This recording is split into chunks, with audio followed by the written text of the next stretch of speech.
સવાલ નંબર 199 કીટાણુ હોય છે?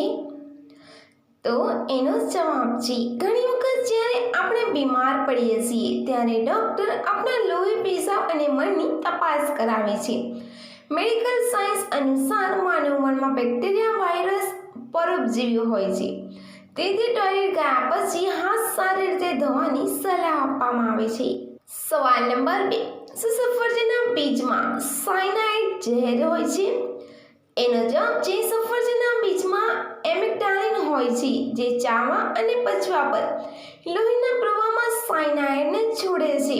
પરંતુ 10 કે 20 બીજ ખાવાથી કોઈનું મૃત્યુ નથી થતું, કારણ કે આપણું પાચન તંત્ર તેને પચાવી શકે છે. જો કે 2 લાખથી વધુ બીજ ખાવા ખતરનાક બની શકે છે.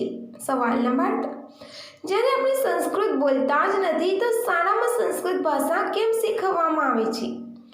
એનો જવાબ છે સંસ્કૃત આપણી પ્રાચીન ભાષા છે. ભારતના ગ્રંથ ભગવદ્ ગીતાના શ્લોકો સહિત ઘણા શાસ્ત્રો સંસ્કૃતમાં છે. વંદે માતરમથી લઈને જનગણમાં પણ સંસ્કૃત શબ્દોનો જ ઉપયોગ થયો છે.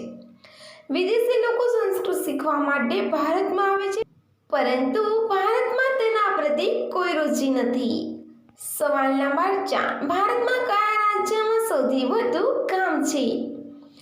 એનો જવાબ છે હાલમાં ભારતમાં કુલ 4,28,221 ગામડાઓ છે, જેમાં સૌથી વધુ ગામડાઓ ઉત્તર પ્રદેશ રાજ્યમાં 1,07,753 છે.